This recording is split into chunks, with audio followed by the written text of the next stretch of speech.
tal? Les habla Jorge Gestoso. En el programa de hoy avanza la revisión del TEMEC, el Tratado de Libre Comercio entre México, Estados Unidos y Canadá, con otro notable invitado, Ricardo Domínguez Guadarrama, investigador de la UNAM, la Universidad Nacional Autónoma de México, directamente desde Mérida.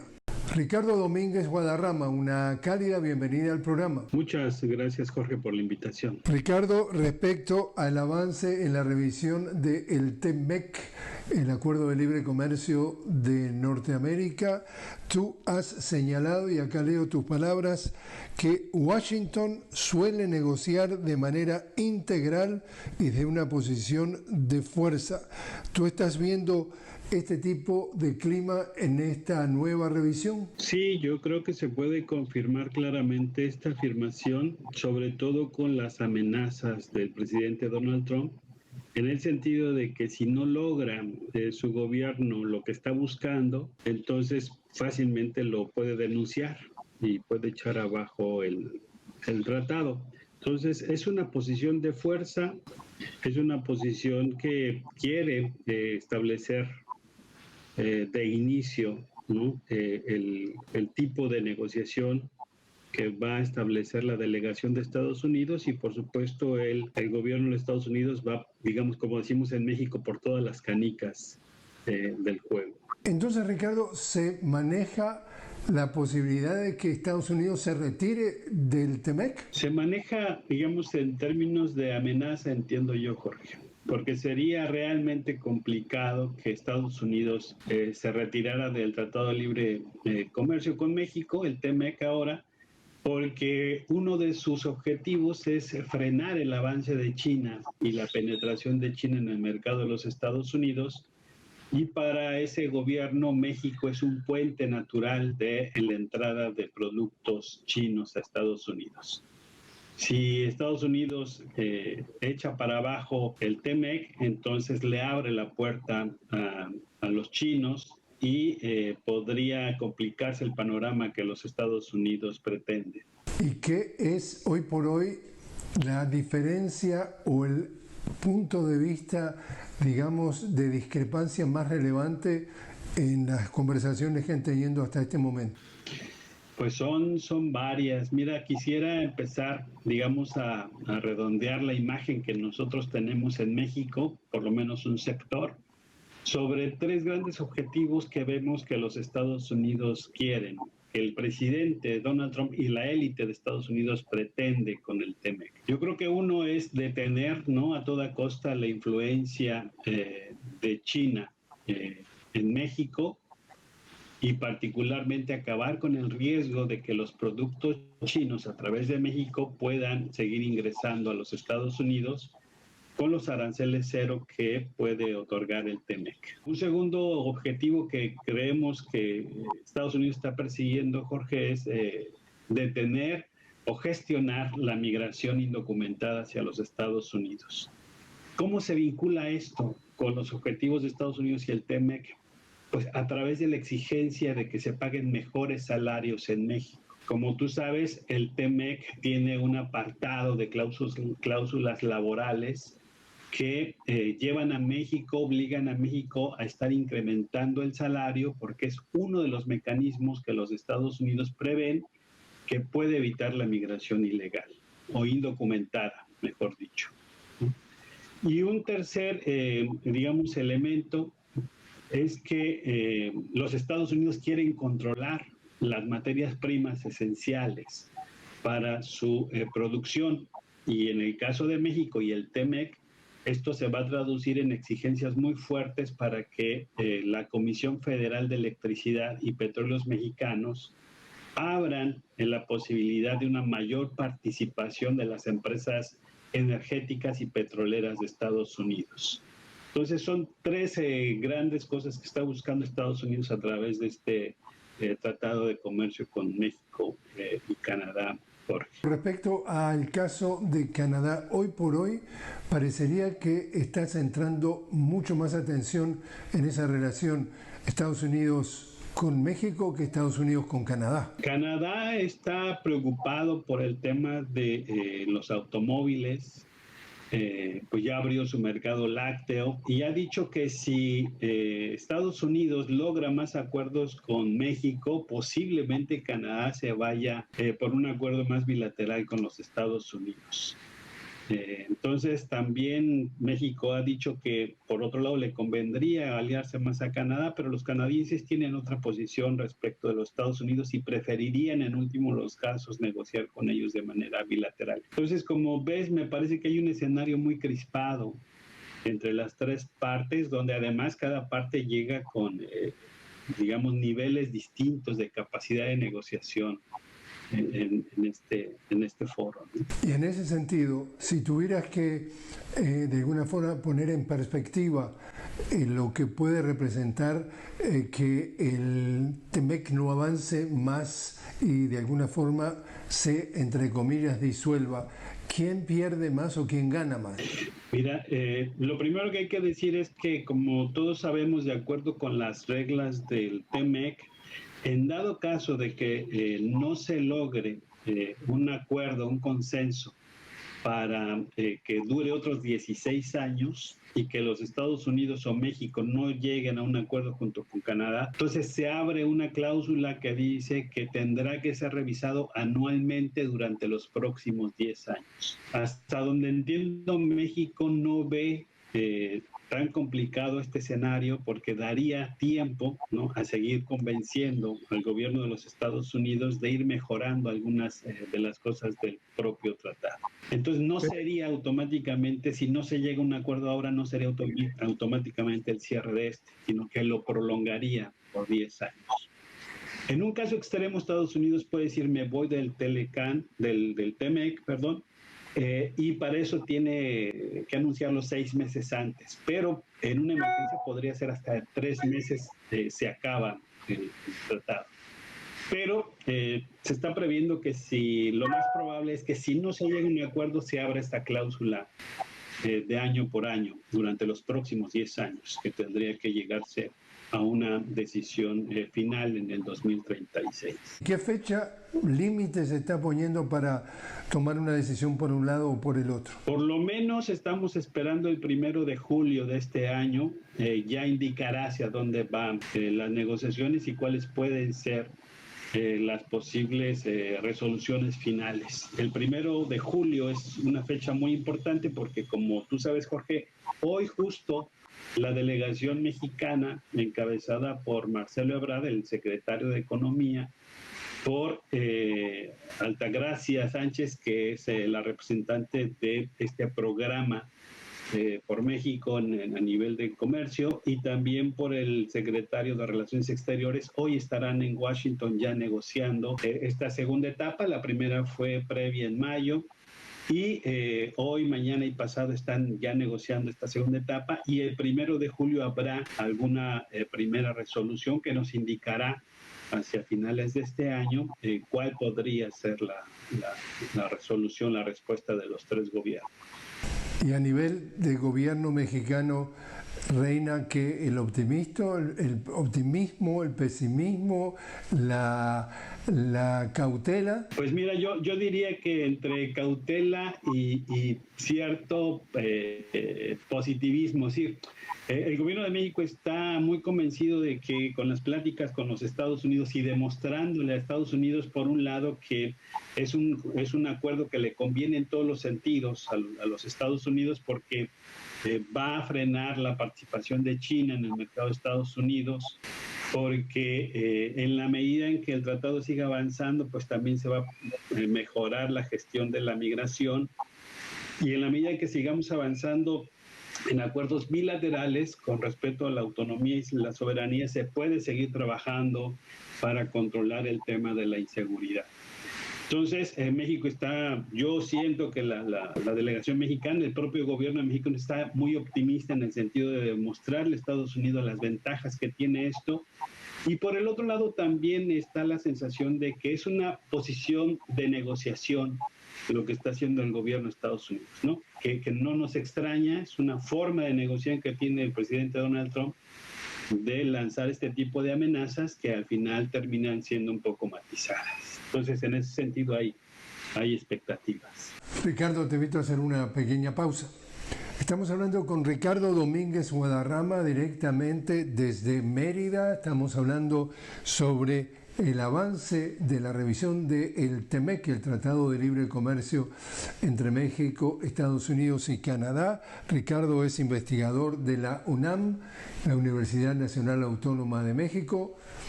Ya regresamos.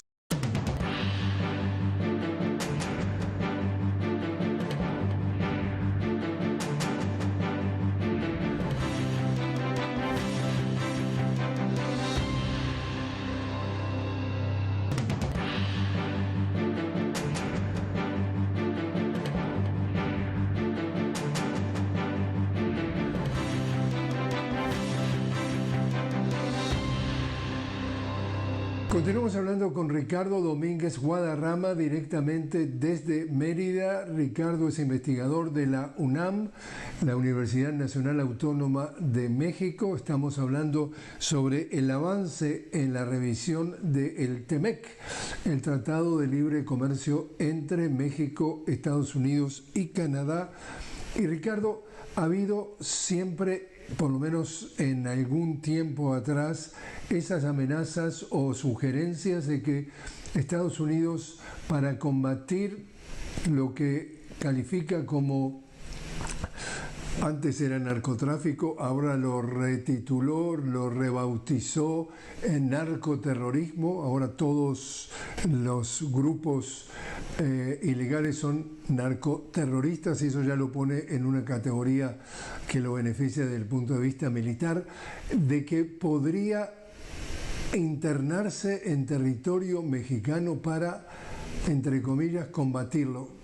¿Eso está jugando también en el tema del tratado o son temas completamente separados? Yo creo que son temas, si no abiertamente tratados, Jorge, todos sabemos que son temas que están ahí en la sala de junto, ¿no? En la medida que los Estados Unidos está presionando para que Comisión Federal de Electricidad, para que el litio pueda ser también parte de las inversiones extranjeras, sobre todo de los Estados Unidos, en estas amenazas también van acompañadas de estas campañas de amenaza de intervención militar, de una exigencia mayor para que las agencias de seguridad de Estados Unidos y los militares participen más en territorio nacional. Entonces, sí, como sabemos, no son temas de la agenda propiamente comercial, pero son temas que están al lado de esta agenda, como en el cuarto oscuro, que todos entendemos que están ahí detrás de eso. Entonces, en la medida en que no se alcancen acuerdos, este tipo de amenazas de la presencia militar de los Estados Unidos está presente y se va a ir reactivando en la medida, creo yo, en la que los Estados Unidos vean que no están alcanzando los objetivos que se han planteado, ¿no? Ahora, también esto es importante, Jorge, mencionarlo porque ya los Estados Unidos realmente no tienen la misma capacidad que tenían en 1994 frente a un gobierno como el de México que se estaba abriendo completamente a la inversión extranjera, y los Estados Unidos no tienen la misma presencia en la economía internacional de aquellos años. Entonces también hay posiciones ya no tan absolutas como en el 94. Hoy la condición ha cambiado, México ha cambiado y también eso hay que considerarlo en el tema de las negociaciones. 1994, cuando se firma por primera vez, digamos, el Tratado de Libre Comercio. Ahora, la relación de la presidenta Sheinbaum con el presidente Trump va más allá de la relación en torno al tratado, ¿y cómo la calificas? Yo creo que ha sido una relación, me parece, lo voy a decir así, muy calculada, muy en algunos casos de mucha frialdad de parte de la presidenta, de mucha calma, porque como hemos visto otros gobiernos, pues han dado una respuesta que me parece también muy adecuada a lo que ha estado haciendo el presidente Donald Trump, pero en el caso de la presidenta ha sido muy calculada, mesurada, muy paciente, y me parece que ha sido la clave yo diría, el éxito que ha tenido la presidenta en relación con el presidente Donald Trump. Entonces, me parece que también esta capacidad de paciencia que ha mostrado la presidencia de la República en México le ha dado también oportunidad de sentarse, de poder platicar con el presidente Donald Trump para alcanzar acuerdos que quizá no son los más deseados, pero son los posibles que México ha alcanzado y que en ese sentido se ha visto menos perjudicado que otras muchas naciones. Me parece a mí que también el otro punto interesante es que la presidenta ha sido muy sistemática en el tema de la defensa soberana. Y ahí tenemos un problema también en términos comerciales, porque Estados Unidos quiere meter su dinero, su inversión extranjera, de sus empresas, en sectores estratégicos mexicanos que se han nacionalizado, que se han llenado a través de patriotismo, como es el petróleo, la electricidad, el litio, ¿no? Entonces, frente a esta, digamos, caparación soberana que ha estado manejando el gobierno de México, está la exigencia de los Estados Unidos de tratar de romper esta idea identitaria que México ha generado. ¿Y dónde están los sindicatos mexicanos en todo esto? Pues como tú sabes, ya el gobierno de México ha hecho algunas reformas, incluso desde la administración pasada, en el sentido de invitar a los sindicatos a que los mismos obreros sean los que tengan libertad de elegir a sus dirigentes. Ha sido un proceso largo en México. Como ustedes saben, en México existe algo que se llama el corporativismo, que se echó a andar en los años 40. ¿Y de qué se trata? Pues de la cooptación de los líderes sindicales para que pudieran caminar al lado de los intereses de la gente que estaba en el gobierno. Es una práctica muy vieja en la política mexicana que se empezó a romper de manera ya contundente con la llegada del gobierno de Andrés Manuel López Obrador, donde ya se ha estado convenciendo, hablando, para que las bases laborales sean las que puedan elegir libremente sin la intervención de los empresarios y sin la intervención del gobierno, que sean los propios trabajadores quienes elijan a sus dirigentes. Y eso es una exigencia también que viene en el TEMEC. Entonces ahí no hay, digamos, discrepancia. México lo ha estado buscando como gobierno y los Estados Unidos lo han estado exigiendo. Porque de esa manera supone Estados Unidos y también creo que el gobierno mexicano que los trabajadores pueden estar luchando por mejoras salariales, por mejores condiciones laborales, como hemos visto en México, que se ha incrementado el salario de manera muy importante y se ha mejorado la política social, la redistribución del ingreso, etcétera. Entonces me parece que a veces se quiere poner este tema como un punto contradictorio entre México y los Estados Unidos, pero me parece que ahí hay bastantes coincidencias de parte del gobierno mexicano y de las exigencias de los Estados Unidos.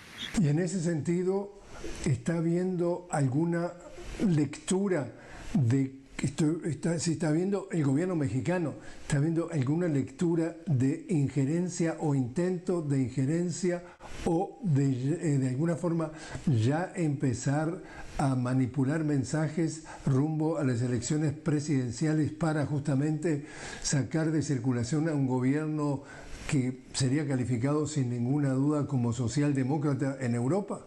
Como es había sido el de AMLO, el de Andrés Manuel López Obrador y el de Claudia Sheinbaum ahora. Sí, yo la verdad es que en otras pláticas hemos sostenido que los Estados Unidos junto con la CIA están reactivando sus acciones y están estas declaraciones abiertas del presidente Donald Trump incidiendo en los procesos electorales en América Latina y México no es la excepción, ¿no? Esto que pasó en Chihuahua, que ustedes saben, donde se descubrió que ya agencias de seguridad de los Estados Unidos están trabajando de manera clandestina con el contubernio del gobierno del Partido Acción Nacional en el Estado de México de Chihuahua, pues es una ilegalidad constitucional porque el gobierno del Estado de Chihuahua no solicitó permiso para poder cooperar con las agencias de seguridad de Estados Unidos. Entonces se descubre la participación de estas agencias en Chihuahua y es totalmente ilegal. Hoy hay un proceso